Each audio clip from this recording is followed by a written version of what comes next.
The fluorescent lights hummed overhead in the departure lounge of Richmond International Airport, casting their familiar cold glow across rows of navy blue seats. It was March 15th, 1992, and the morning rush was in full swing. Business travelers clutched their leather briefcases while families juggled oversized luggage and restless children. Among them sat a woman who would soon become the center of one of aviation's most perplexing mysteries.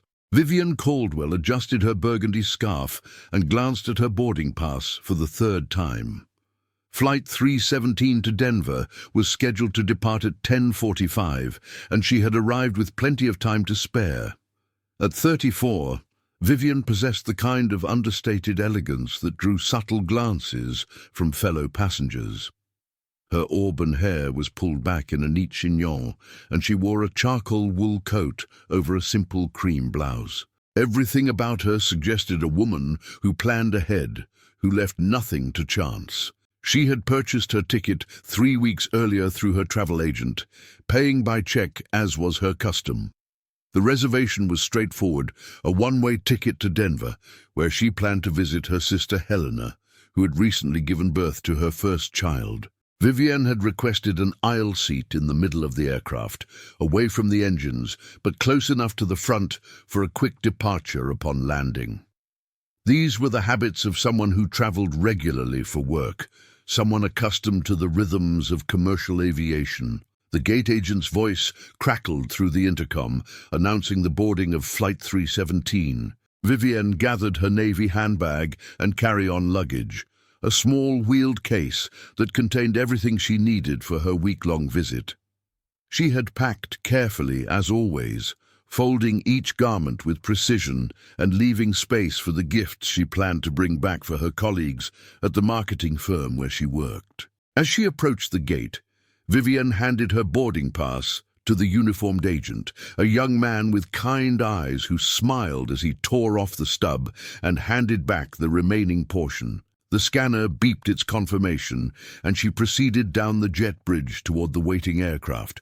Behind her, other passengers formed the familiar queue of modern travel, each carrying their own stories, their own destinations, their own reasons for taking to the skies that morning. The Boeing 737 gleamed under the terminal lights, its white fuselage bearing the distinctive logo of Mountain Airways, a regional carrier that had built its reputation on punctuality and customer service. Vivian found her seat, 23C, and settled in for what should have been a routine 2-hour flight across the country. She stowed her carry-on in the overhead compartment and placed her handbag beneath the seat in front of her, following the practiced motions of an experienced traveler. The flight attendants moved through their safety demonstration while Vivian gazed out the small oval window beside her. The morning sky was clear, promising smooth flying conditions for the journey ahead. She had called Helena the night before to confirm her arrival time, and her sister's excitement was palpable through the phone line. It had been nearly 6 months since they had seen each other, and the birth of little Emma had given them both a reason to reconnect after years of living in different states.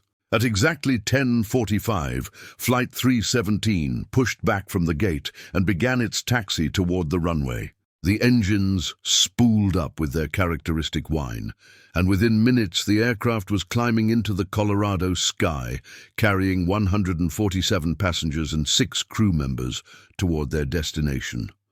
The flight proceeded without incident, the pilots maintaining their planned altitude and airspeed while the cabin crew served beverages and snacks to the travelers. 2 hours and 12 minutes after departure, Mountain Airways Flight 317 touched down at Denver International Airport. The landing was smooth, and passengers began the familiar ritual of gathering their belongings as the aircraft taxied toward the gate. Overhead compartments opened with their distinctive clicks, and the aisle filled with people eager to begin the next phase of their journeys. But when the passenger manifest was checked against the deplaning passengers, something was wrong. Vivian Caldwell, who had been confirmed as boarding the flight in Richmond, was nowhere to be found. Her seat, 23C, was empty. Her carry-on luggage remained untouched in the overhead compartment, and her handbag sat undisturbed beneath the seat where she had placed it before takeoff. The initial response was measured, professional. Flight attendant Margaret Torres, a 15-year veteran of commercial aviation, conducted a thorough search of the aircraft. She checked the lavatories, looked under seats, and examined every possible space where a passenger might have moved during the flight. The aircraft was not large enough for someone to simply disappear, yet that appeared to be exactly what had happened. Ground crew members joined the search, expanding it to include the cargo hold and external compartments. They found nothing. No sign of Vivian Caldwell, no evidence of where she might have gone, no explanation for her absence from a flight she had definitely boarded just hours earlier. The passenger count was now 146, but the boarding records clearly showed 147 people had entered the aircraft in Richmond. Airport security was notified within an hour of the discovery. Detective Raymond Walsh, who specialized in airport-related incidents, arrived at the gate still wearing the casual clothes he had thrown on when the call came in during his day off. At 48, Walsh had seen enough unusual cases to know that initial reports were often incomplete or mistaken, but the documentation in front of him suggested something genuinely puzzling. The boarding pass stub was there, torn neatly along its perforated edge and filed with the other passenger confirmations. The gate agent, Timothy Morrison, distinctly remembered the woman in the burgundy scarf who had smiled when he wished her a pleasant flight. The manifest showed her seat assignment, her frequent flyer number, even her meal preference, though meals were not served on the short domestic route. More troubling still were the security cameras. Denver International had installed a comprehensive video surveillance system just 2 years earlier, and the footage from Flight 317's arrival showed every passenger deplaning. Vivian Caldwell was not among them. But when investigators requested the departure footage from Richmond, they found something that defied easy explanation. The Richmond cameras clearly captured Vivian approaching the gate, boarding pass in hand. She was visible entering the jet bridge at approximately 10:38, just 7 minutes before the scheduled departure. The timestamp was clear, the image quality excellent. She wore the same burgundy scarf and charcoal coat that the gate agent remembered, carried the same navy handbag that was found on the aircraft. But after she disappeared from view into the jet bridge, Vivian Caldwell was never seen again on any camera at any airport anywhere in the country. She had entered an enclosed walkway connecting the terminal to the aircraft and somehow vanished from existence. The jet bridge had no exits except at either end, no windows large enough for a person to pass through, no places where someone could hide. Yet she was gone. Helena Caldwell received a call from airport security at 3:15 that afternoon. She had been waiting in the arrival area for over an hour, holding a small bouquet of flowers and watching the arrival board with growing concern. When told that her sister had apparently boarded a flight but never arrived, Helena's first response was disbelief. Vivian was the most reliable person she knew, someone who confirmed plans multiple times and never missed appointments. The investigation expanded rapidly. Detective Walsh contacted Vivian's employer, her neighbors, her bank, and every person listed in her address book. What emerged was the portrait of a woman whose life was ordered, predictable, and entirely normal. She had worked at the same marketing firm for 8 years, lived in the same apartment for 5, and maintained the same routines week after week. Her colleagues described her as dependable and professional, someone who never called in sick and always completed her projects ahead of deadline. Her apartment showed no signs of disturbance. Bills were paid, plants were watered, and a suitcase sat packed by the door, ready for her planned week in Denver. On her kitchen counter was a handwritten note to her neighbor asking them to collect her mail, along with a spare key and $20 for their trouble. These were not the actions of someone planning to disappear voluntarily. Financial records revealed no unusual transactions, no large withdrawals, no purchases that might suggest preparation for a new life elsewhere. Her bank account remained untouched after her disappearance. Credit cards showed only routine purchases in the days leading up to her trip: groceries, gasoline, a book from the local bookstore. The title was a mystery novel, something she had planned to read during her visit with Helena. Mountain Airways launched its own internal investigation, focusing on the boarding procedures and passenger tracking systems that were standard in 1992. What they discovered revealed troubling gaps in aviation security that most travelers never considered. The boarding process relied heavily on visual confirmation and paper documentation, with multiple opportunities for human error or system failure. Gate agent Morrison was interviewed extensively about the boarding process. He remembered Vivian clearly, describing her pleasant demeanor and professional appearance. He recalled scanning her boarding pass, hearing the confirming beep, and watching her proceed down the jet bridge toward the aircraft. But when pressed for details about what happened next, Morrison admitted that he had not actually watched her enter the plane itself. His attention had turned to the next passenger in line, and from his position at the gate podium, the aircraft door was not visible. The jet bridge became the focus of intense scrutiny. Airport maintenance crews examined every inch of the enclosed walkway, looking for loose panels, hidden compartments, or any structural anomaly that might explain a person's disappearance. They found nothing unusual. The jet bridge was exactly what it appeared to be: a simple corridor connecting the terminal to the aircraft, with no possible hiding places or alternate exits. Flight attendant Torres was certain that no passenger matching Vivian's description had entered the aircraft. She had been stationed at the forward entrance, greeting each boarding passenger and directing them to their seats. The burgundy scarf and charcoal coat would have been memorable, she insisted, as would the woman's polite smile and auburn hair. Yet the boarding records indicated that someone with Vivian's ticket had definitely passed through the gate. The passenger manifest became a critical piece of evidence. Every other name on the list could be accounted for. Every other seat assignment verified against actual passengers who had completed the journey to Denver. Only seat 23C remained empty, though someone had clearly reserved it, paid for it, and according to the boarding records, occupied it during takeoff. As news of the disappearance spread, other passengers from Flight 317 came forward with their own observations. Most remembered nothing unusual about the flight, describing it as routine and uneventful. But several travelers who had been seated in the vicinity of 23C reported something strange. They recalled seeing personal items in the empty seat during the flight, a handbag and what appeared to be a light jacket or scarf, but no passenger.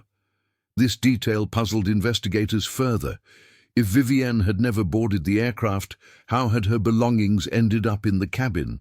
The handbag found beneath seat 23C contained all the items one would expect from a woman traveling to visit family: wallet, keys, makeup, medication for mild headaches, a paperback novel with a bookmark placed halfway through the story. Everything suggested someone who had packed for a week-long trip and planned to return home. The Federal Aviation Administration became involved when Mountain Airways reported the incident as a potential security breach. In 1992, aviation security was less comprehensive than it would later become, but the idea of someone bypassing boarding procedures was still deeply concerning. If a passenger could disappear from a flight without explanation, it raised questions about the integrity of the entire system. Detective Walsh found himself facing a case unlike any in his 23-year career.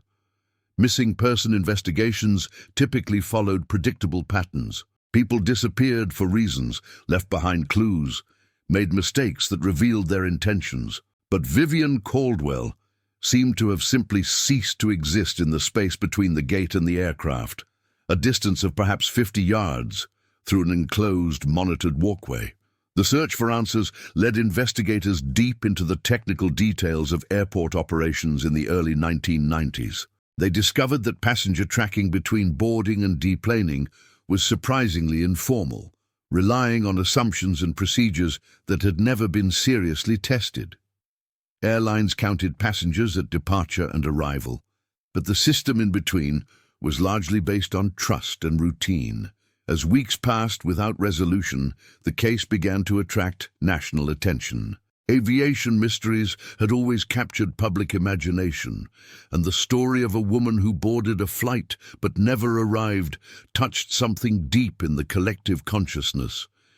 Here was a fear that every traveler carried but rarely acknowledged, the possibility that the systems we trusted with our lives were not as reliable as we believed. The investigation revealed that Mountain Airways, like many regional carriers of the era, had cut costs by streamlining procedures and reducing redundancies. Passenger manifest systems were not computerized. Boarding confirmations were not cross-referenced with departure counts, and security cameras were not yet comprehensive enough to track individual passengers throughout their airport experience. Helena Caldwell became the public face of the search for her sister, appearing on local news programs and organizing volunteers to distribute flyers with Vivian's photograph. The image that circulated showed a woman with kind eyes and a gentle smile. Someone who looked like she could be anyone's sister, daughter, or friend. The ordinariness of her appearance made the mystery more unsettling, not less. Friends and colleagues organized search parties that combed the areas around both Richmond and Denver airports, looking for any sign of what might have happened to Vivian. They found nothing. No abandoned vehicles, no personal effects, no witnesses who remembered seeing her anywhere except in the security footage from Richmond's departure gate. The case file grew thicker with each passing day, filled with witness statements, technical reports, and investigative dead ends. Every lead was pursued, every theory examined, every possible explanation tested against the available evidence. But none of it brought investigators any closer to understanding how a woman could board an aircraft in Virginia and simply vanish before reaching Colorado. As spring turned to summer, the search continued with diminishing hope but undiminished determination. Vivian Caldwell had become more than just a missing person. She had become a symbol of the vulnerabilities hidden within systems that millions of people used without question. Her disappearance had exposed cracks in the foundation of commercial aviation, revealing how much of air travel safety depended on assumptions that had never been properly verified. The mystery deepened with each failed attempt at explanation, each theory that crumbled under scrutiny, each witness interview that raised more questions than answers. Somewhere between gate and aircraft, between departure and arrival, between the known and the unknowable, Vivian Caldwell had stepped into a void that defied both logic and investigation.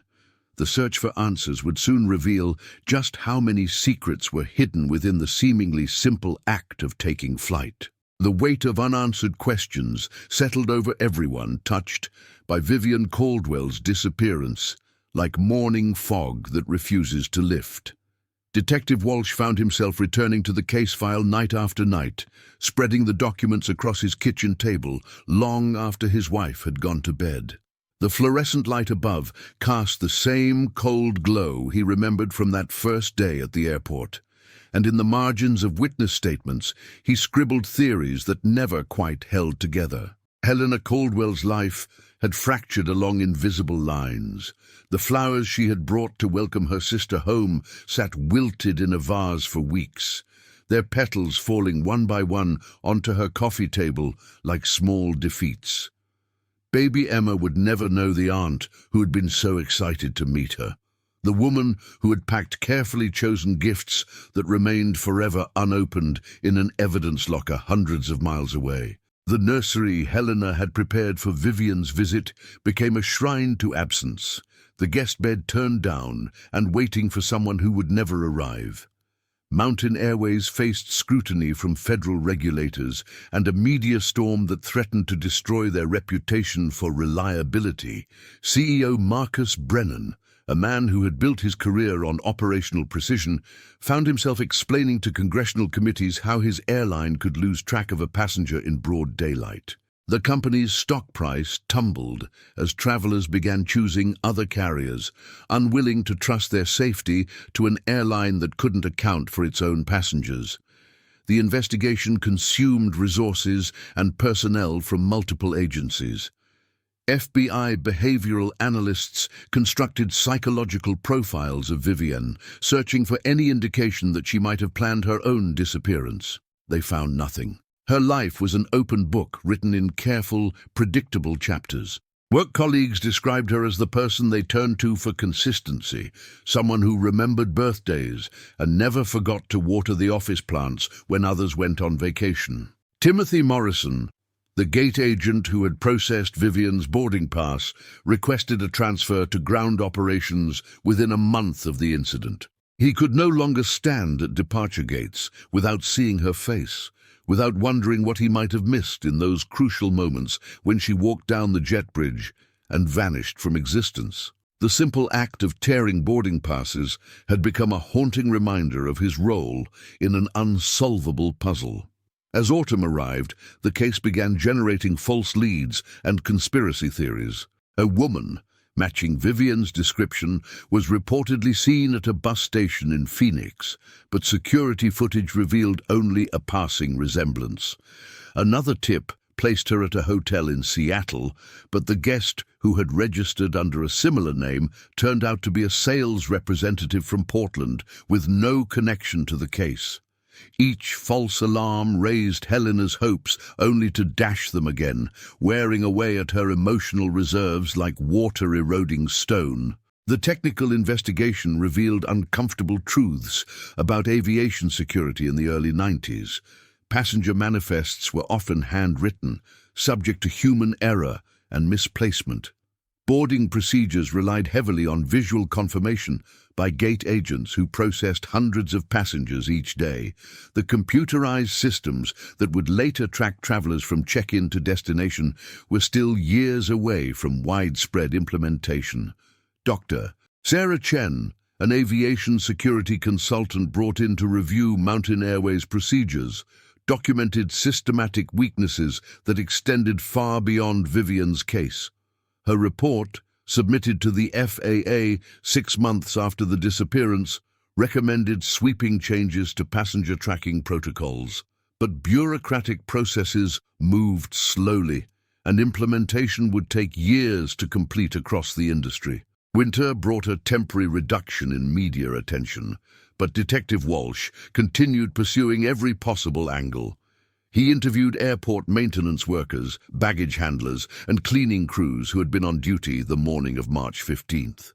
He studied architectural drawings of the terminal, searching for structural anomalies or forgotten spaces where someone might hide. He even consulted with magicians and escape artists, wondering if the principles of illusion might explain the impossible disappearance.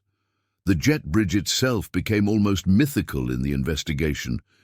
Engineers examined its construction history, maintenance records, and structural integrity. They tested every panel, every joint, every connection point. The walkway was exactly what it appeared to be, a simple enclosed bridge with no hidden compartments or secret passages. Yet somewhere within its straightforward length, a woman had simply ceased to exist. Helena hired private investigator Robert Finch in the spring of 1993, using money from Vivian's savings account that remained legally frozen, but emotionally impossible to ignore. Finch brought fresh eyes to the case, approaching it from angles that law enforcement had overlooked. He focused on the human elements, conducting extensive interviews with Vivian's friends, co-workers, and acquaintances from college. What emerged was a portrait of remarkable consistency. Everyone described the same person, kind but reserved, dependable but not adventurous, someone who found comfort in routine and stability. Her college roommate remembered how Vivian would plan study schedules weeks in advance and never deviated from them. Her supervisor at the marketing firm praised her methodical approach to campaigns and her ability to anticipate client needs. These were not the characteristics of someone who would orchestrate an elaborate disappearance. The financial investigation continued for months without revealing any suspicious activity. Vivian's bank accounts remained untouched, her credit cards unused, her retirement savings undisturbed. If she had planned to vanish and start a new life, she had done so without access to any of her financial resources. Experts in fraudulent identity creation confirmed that establishing a completely new identity in 1992 would have required months of preparation and substantial cash reserves that Vivian had never accumulated. By the first anniversary of her disappearance, the active investigation had largely wound down.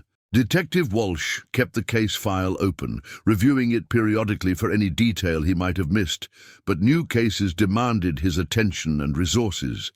Helena organized a memorial service at the small church where she and Vivian had been baptized as children, though the absence of a body made closure feel impossible. The aviation industry, however, had been permanently changed by Vivian's case. New regulations required computerized passenger tracking from check-in to deplaning, with multiple verification points throughout the journey. Gate agents received enhanced training in passenger confirmation procedures. Security cameras were upgraded and expanded to cover every area of airport operations. These changes came too late to explain what had happened to Vivian, but they ensured that no future passenger could disappear as completely as she had. Years passed, with the steady rhythm of life moving forward despite unanswered questions. Helena's daughter Emma grew from infant to toddler to school-age child, always aware that she had an aunt who existed only in photographs and stories.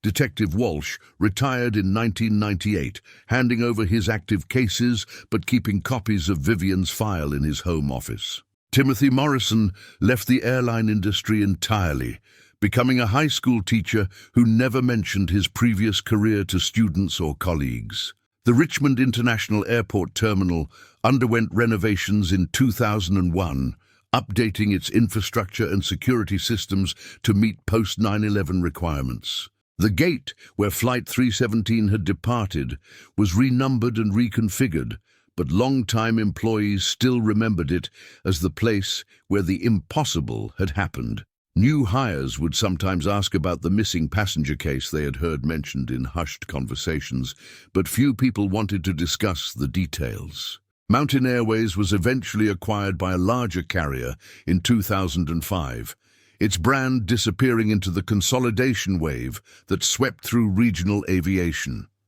The aircraft that had carried Flight 317 was sold to a cargo company and later scrapped, its passenger cabin reconfigured so many times that Seat 23C no longer existed in any meaningful way. Helena never stopped believing that answers would eventually emerge. She maintained a website dedicated to Vivian's case, updating it with new theories and appeals for information. The site attracted attention from amateur investigators and conspiracy theorists, but serious leads remained elusive. She kept Vivian's apartment for 3 years before finally accepting that her sister would not return, donating the contents to charity but saving a few personal items that might someday provide closure. Private investigator Robert Finch continued working the case pro bono long after his contracted period ended. He had become personally invested in finding answers, partly because the mystery challenged his professional abilities, and partly because Helena's unwavering hope had touched something deep in his own sense of justice. He pursued leads across the country, following up on sightings and tips that almost always led nowhere. The case attracted academic attention from researchers studying unsolved disappearances and aviation security. Professor Margaret Holloway at the University of Colorado wrote extensively about the systemic failures that Vivian's case had revealed, using it as a teaching example in her criminal justice courses. Her students would analyze the evidence and propose theories, but none could adequately explain how someone could vanish from a controlled environment with multiple witnesses and surveillance systems. Technology evolved rapidly through the 2000s, and cold case investigators began applying new analytical techniques to old mysteries. DNA analysis became more sophisticated, facial recognition software improved, and databases grew more comprehensive. Detective Walsh's successor, Detective Maria Santos, occasionally revisited Vivian's file to see if new technology might reveal previously hidden clues. The 10-year anniversary in 2002 brought renewed media attention to the case. A documentary crew interviewed Helena, Detective Walsh, and other key figures, reconstructing the events of March 15th with dramatic reenactments and expert commentary. The program aired on a cable network specializing in unsolved mysteries, generating thousands of viewer tips that investigators dutifully pursued despite low expectations for breakthrough information. Helena appeared on the documentary despite her lawyer's advice against it. She felt compelled to keep Vivian's story alive in public consciousness, believing that someone, somewhere, might possess information that could finally provide answers. The program showed her visiting the Richmond Airport terminal, walking the route her sister had taken on that March morning 15 years earlier. The jet bridge had been replaced during renovations, but Helena stood in the same space where Vivienne had last been seen, her eyes searching for clues that had eluded investigators for over a decade. The documentary prompted several seemingly credible tips. A former airport employee came forward, claiming to have seen something unusual that morning in 1992, but when pressed for details, his story fell apart under scrutiny. A woman in Oregon insisted she had encountered someone matching Vivian's description at a remote mountain cabin in the mid-90s, but investigation revealed she had confused details from multiple missing person cases she had read about online.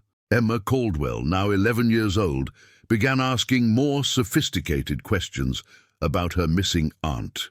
Helena had always been honest with her daughter about Vivian's disappearance, but Emma's growing maturity allowed for deeper discussions about loss, uncertainty, and the limitations of human understanding. The girl displayed a keen analytical mind that reminded Helena painfully of her sister, asking questions that adults had overlooked and proposing theories that, while ultimately implausible, demonstrated remarkable logical thinking. Detective Santos reopened active investigation of the case in 2007, 15 years after Vivian's disappearance. New witnesses had emerged through the documentary publicity, and improved investigative techniques offered hope for fresh insights. She conducted extensive interviews with airport personnel who had been on duty that March morning, many of whom had never been questioned during the original investigation due to resource limitations and organizational oversights. The renewed investigation uncovered administrative irregularities that had been missed in 1992. Shift schedules for that day showed several temporary workers covering for regular employees who had called in sick. Training records revealed that some gate agents and security personnel had received abbreviated instruction on procedures that were still being refined by the airline.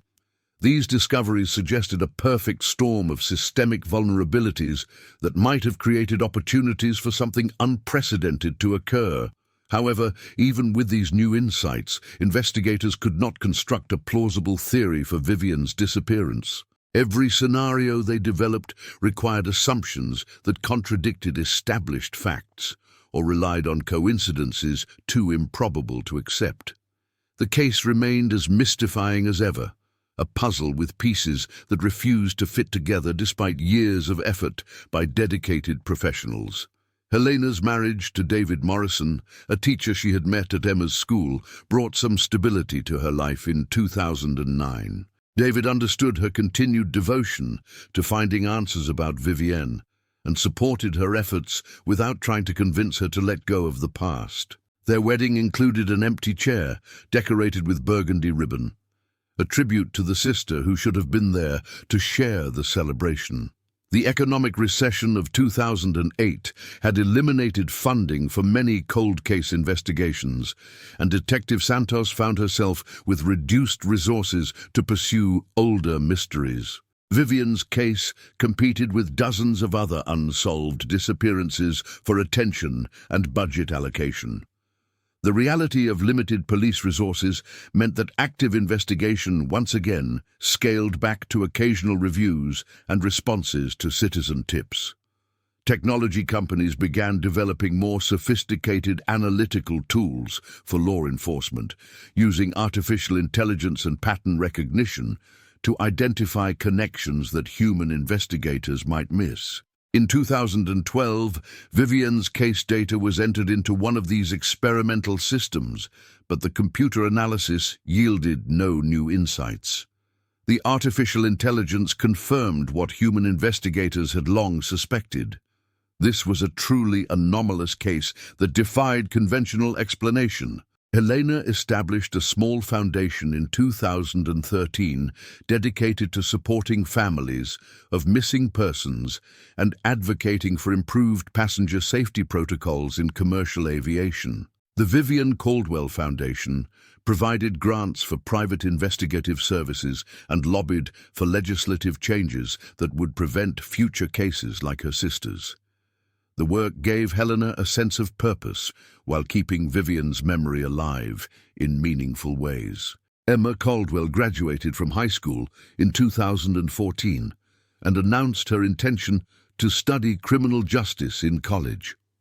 She had grown up surrounded by the mystery of her missing aunt and felt called to pursue a career that might help other families find the answers that had eluded her own. Helena worried that Emma's career choice was motivated more by family trauma than genuine passion, but she supported her daughter's decision while encouraging her to remain open to other possibilities. The 25th anniversary of Vivian's disappearance in 2017 brought another wave of media attention, though public interest had waned considerably over the decades. Helena, now 53 years old, participated in fewer interviews and public appearances, having learned that publicity rarely generated useful leads.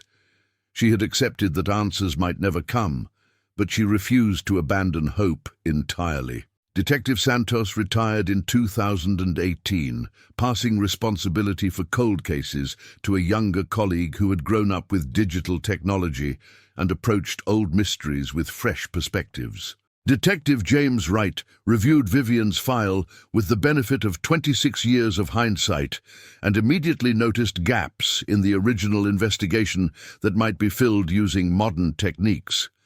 Wright focused his attention on physical evidence that had been collected but never fully analyzed due to technological limitations of the early 90s.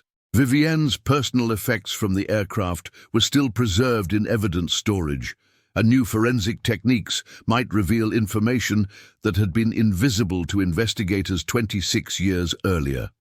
He submitted samples for advanced DNA analysis and began reviewing the original security camera footage using enhancement software that had not existed during the initial investigation.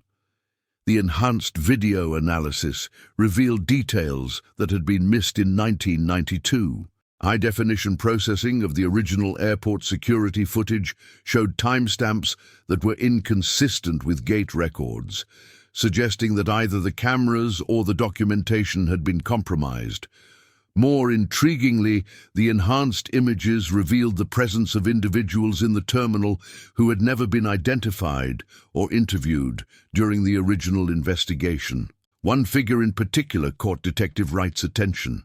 The enhanced footage showed a maintenance worker near the gate area around the time of Vivian's disappearance, someone who did not appear in any employment records for that day. The individual wore standard airport maintenance coveralls and appeared to have legitimate access to restricted areas, but personnel files contained no record of anyone matching the description working that shift.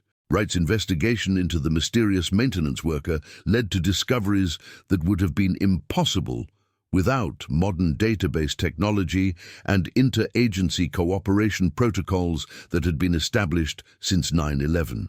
cross-referencing employment records, security clearances, and background check databases revealed a pattern of identity irregularities among contract workers at multiple airports during the early 90s. The trail led to a defunct maintenance contracting company that had provided temporary workers to airports across the southeastern United States. Corporate records showed numerous administrative violations and instances of employees working with false credentials or inadequate background screening. The company had dissolved in 1994 amid investigations into security breaches at several facilities. As Bright delved deeper into the contractor's records, he uncovered evidence of systematic document falsification and identity fraud among workers who had accessed secure areas of multiple airports. The scheme had apparently been designed to place individuals with questionable backgrounds into positions where they could observe security procedures and passenger movements without triggering official scrutiny. The investigation took a dramatic turn in late 2019 when construction crews working on a drainage project near Richmond International Airport made an unexpected discovery. Buried beneath decades of accumulated soil and debris, they found personal effects that had been carefully preserved by the particular conditions of the burial site. Among the items was a burgundy scarf, its color faded but still recognizable, and a small leather wallet containing identification cards that had been exposed to moisture but remained partially legible. Detective Wright responded to the construction site within hours of the discovery call. The items were located approximately half a mile from the airport terminal, in an area that had been undeveloped marshland in 1992, but had since been filled and converted to industrial use. The burial appeared deliberate, with the items wrapped in plastic and placed in a metal container that had protected them from complete deterioration. Forensic analysis of the recovered items confirmed what many had suspected, but none had been able to prove. The burgundy scarf belonged to Vivian Caldwell, containing DNA evidence that matched samples taken from her apartment 27 years earlier. The wallet contained her identification cards, credit cards, and a small photograph of baby Emma that Helena had given her to take on the trip to Denver. The discovery location suggested that Vivian had never left the Richmond area, contradicting every theory that had placed her on the aircraft or at the Denver destination. The careful burial of her personal effects indicated that her disappearance had not been accidental or spontaneous, but rather the result of deliberate action by someone with knowledge of the area and time to conceal evidence properly. Helena received the call from Detective Wright on a cold December morning as she was preparing breakfast for Emma, who was home from college for winter break. The words seemed to hang in the air like something from a dream, too long awaited to feel entirely real. After 27 years of questions, they finally had proof that Vivian had not simply vanished into thin air, but had been the victim of circumstances that were only now beginning to come to light. The discovery of Vivian's belongings opened new avenues of investigation while providing the first concrete evidence of what had happened on March 15, 1992. The case that had seemed impossibly mysterious was finally yielding secrets that might lead to truth, justice, and the closure that one family had sought for nearly 3 decades. The metal container that held Vivian's belongings also contained something Detective Wright had not expected to find. Carefully preserved alongside her personal effects was a handwritten note, its paper yellowed but still legible after nearly 3 decades underground. The cramped handwriting belonged to someone other than Vivian, someone who had taken great care to document what they had witnessed on that March morning in 1992. The note began with an apology that would haunt Wright for months afterward. "I should have come forward years ago," it read, "but I was afraid of what they would do to me if they knew I had seen what happened. I can't live with this secret anymore, and I hope someday this will help her family understand." The signature was partially obscured by water damage, but forensic analysis would later confirm it belonged to Marcus Chen, a contract maintenance worker who had died in a construction accident in 1995. Chen's confession revealed a conspiracy that went far deeper than anyone had imagined. The maintenance contracting company that had employed him was part of a larger network engaged in human trafficking, using airport access and forged credentials to transport victims across state lines. The operation relied on the security gaps that Vivian's case had later exposed, exploiting the informal passenger tracking systems that allowed people to disappear between departure and arrival. According to Chen's account, Vivian had witnessed something she was never meant to see while walking down the jet bridge that morning. A woman matching her description had observed several contracted workers forcing another passenger into a maintenance vehicle parked near the aircraft. When Vivian attempted to alert authorities, she was taken as well, becoming an unintended victim of a crime she had tried to prevent. The note provided details that only someone present at the scene could have known. Chen described Vivian's burgundy scarf, her navy handbag, and her attempts to reason with her captors in the calm, professional tone that her colleagues would have recognized. He documented how her boarding pass had been used to maintain the passenger count while her personal effects were placed in the aircraft to create the illusion that she had completed the journey. Wright shared Chen's confession with federal investigators who had been tracking similar disappearances at airports across the country. The pattern that emerged was chilling in its sophistication and scope. The trafficking network had operated for nearly a decade, using legitimate maintenance contracts to gain access to secure areas and exploit vulnerabilities in passenger tracking systems that most people never realized existed. The revelation that Vivian had died trying to help another person brought Helena both profound grief and unexpected comfort. Her sister's final act had been entirely consistent with the character everyone remembered, the woman who watered office plants and remembered birthdays, who would never walk past someone in trouble without trying to help. The mystery of her disappearance had been solved.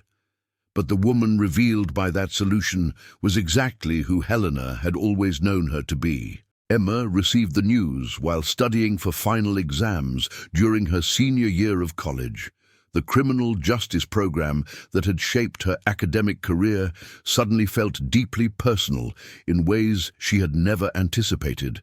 The textbook cases she had analyzed in class paled beside the reality of her family's experience, and she found herself questioning whether theoretical knowledge could ever adequately address the human cost of crime. The federal investigation that followed Wright's discoveries led to arrests across multiple states.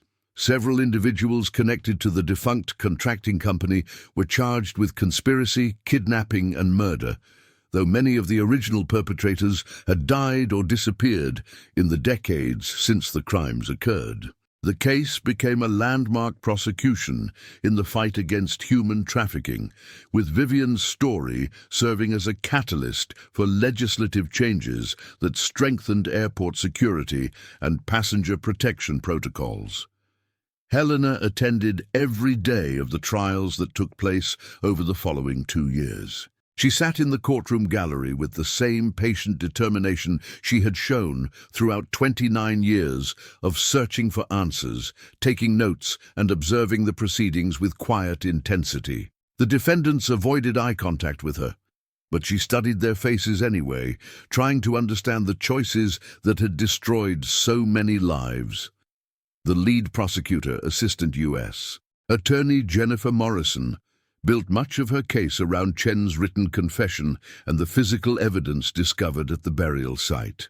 She presented Vivian not as a random victim, but as an ordinary citizen whose moral courage had ultimately helped expose a criminal network that might otherwise have continued operating indefinitely. The courtroom testimony revealed that at least 12 other people had disappeared under similar circumstances at airports across the Southeast during the early 90s. Detective Wright testified about the investigation that had finally brought the truth to light, acknowledging the failures and oversights that had allowed the crimes to remain hidden for so long. He spoke about the importance of persistence in cold case work and the way that advances in technology could sometimes unlock secrets that had seemed permanently buried. His testimony was factual and professional, but Helena could hear the emotion underneath his careful words. Timothy Morrison, the former gate agent who had processed Vivian's boarding pass, returned to Richmond for the trial, despite his reluctance to revisit that period of his life.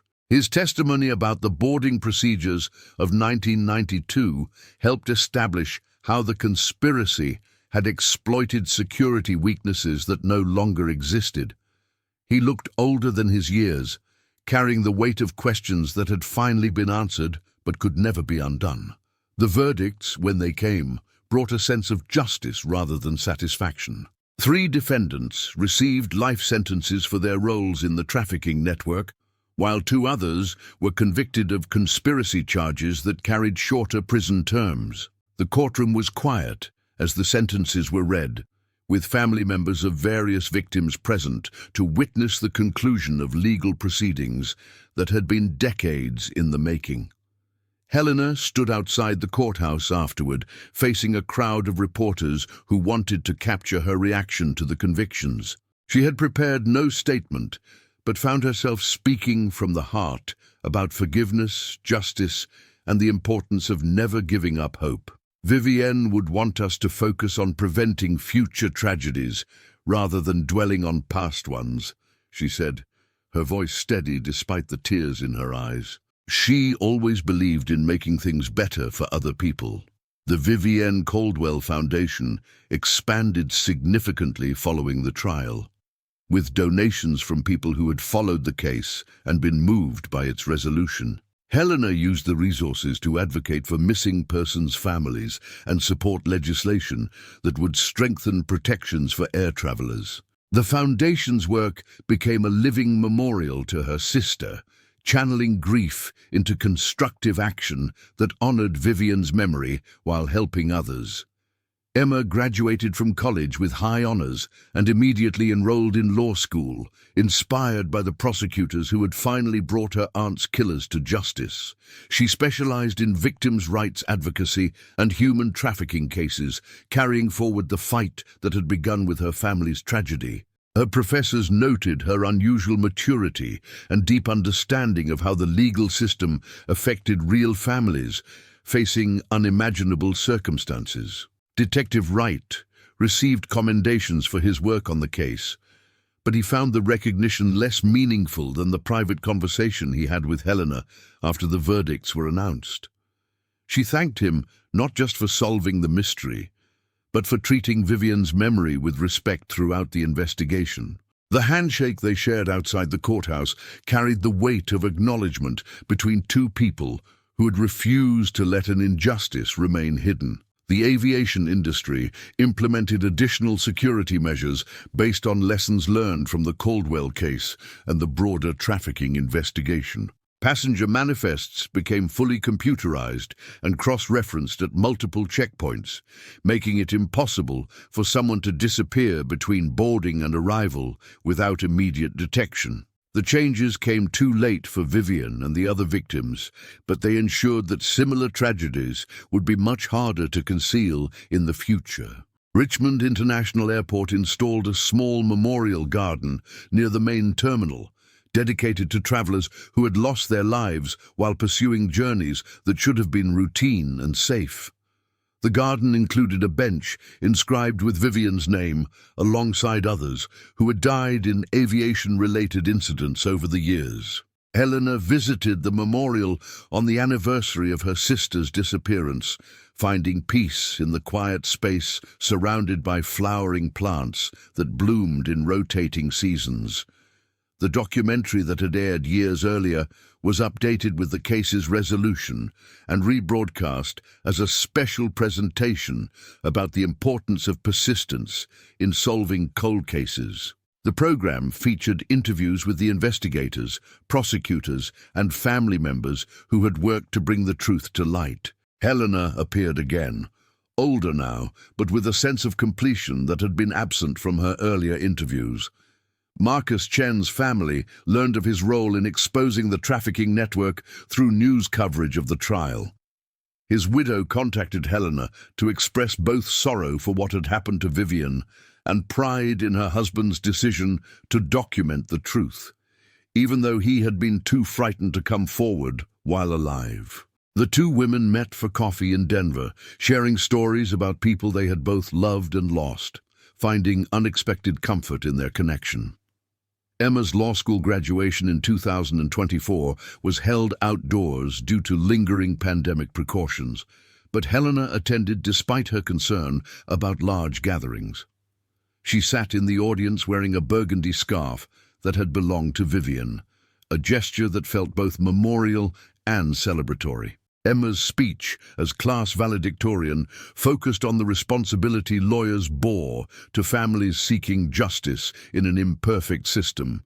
The first case Emma handled as a newly licensed attorney involved a family whose daughter had disappeared at a bus station in rural Georgia. The circumstances were different from her aunt's case, but Emma recognized the familiar pattern of official indifference and investigative shortcuts that allowed crimes to remain unsolved. She approached the case with the patience and determination she had learned from her mother, understanding that justice often required years of persistent effort. Helena retired from her job as a hospital administrator in 2025, choosing to dedicate herself full-time to the Foundation's work. The organization had grown beyond her initial vision, supporting not just missing persons cases, but also broader efforts to reform the systems that failed vulnerable people. She found meaning in work that transformed her family's tragedy into a force for positive change. The Richmond Airport Terminal underwent another renovation in 2026, but officials made sure to relocate the Memorial Garden rather than removing it. The new location provided better visibility and accessibility, ensuring that travelers would encounter the tribute to Vivian and others who had died in the pursuit of safe passage. The garden became a place where airport employees would pause during breaks, reminded of the human cost of security failures. Detective Wright retired after 32 years in law enforcement, but he continued consulting on cold cases that involved similar patterns of institutional failure and systematic cover-ups. The Caldwell case had taught him that some mysteries could only be solved when investigators looked beyond the obvious evidence to examine the larger systems that enabled crimes to occur. His expertise became invaluable to departments across the country dealing with decades-old disappearances. Emma established her own law practice in 2028, specializing in cases that major firms considered too difficult or unprofitable to pursue. Her office walls displayed photographs of clients whose cases she had resolved, including several missing persons investigations that had seemed hopeless when families first contacted her. She understood that solving these cases required not just legal skills, but also the emotional endurance to support families through years of uncertainty. The 35th anniversary of Vivian's disappearance in 2027 was marked not with media attention, but with a private ceremony attended by the people who had been most affected by her case. Helena, Emma, Detective Wright, and prosecutor Jennifer Morrison gathered at the Memorial Garden to remember both the woman who had been lost and the changes that her death had ultimately helped bring about.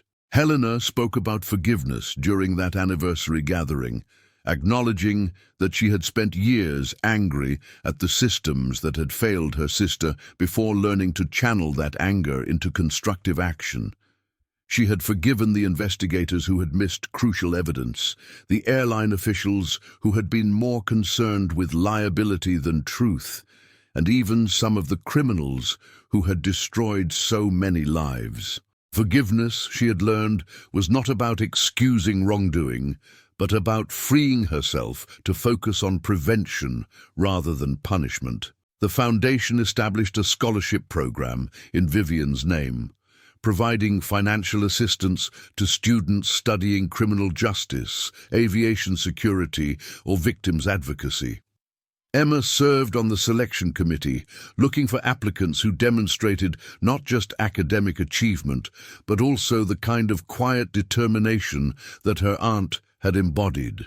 The scholarships became a way of ensuring that Vivienne's influence would continue reaching new generations of people committed to justice. As Helena entered her 70s, she began working on a memoir about her experience navigating the criminal justice system as the family member of a victim.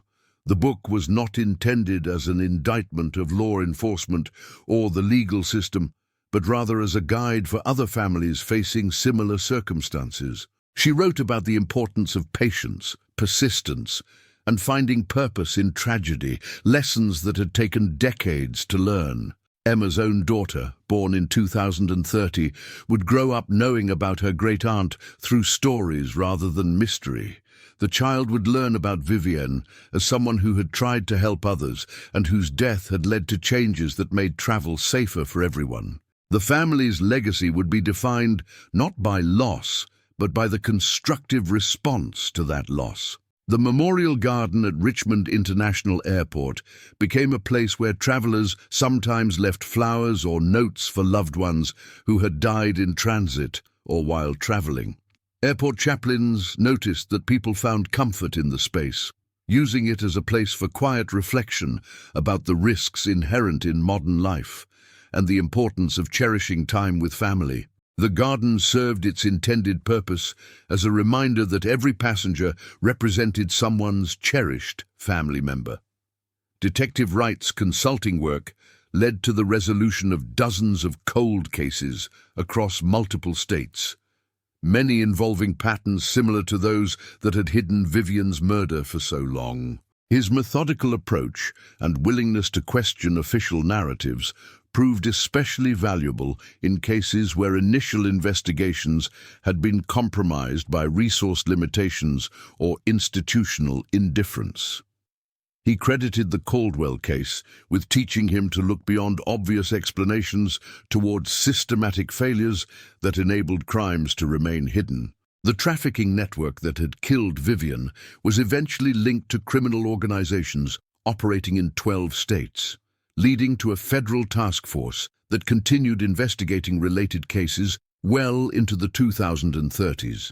The prosecution became a model for how law enforcement agencies could coordinate across jurisdictional boundaries to address crimes that exploited gaps in security and communication systems. Helena's final interview about the case took place in 2035, 43 years after Vivienne's disappearance. She was 81 years old, but still sharp and articulate, speaking to a journalist who was writing a book about how families of victims had influenced changes in criminal justice procedures. Helena reflected on the long journey from mystery to resolution to acceptance, acknowledging that some aspects of her sister's death would always be painful, but that the meaning derived from that pain had been worth the struggle.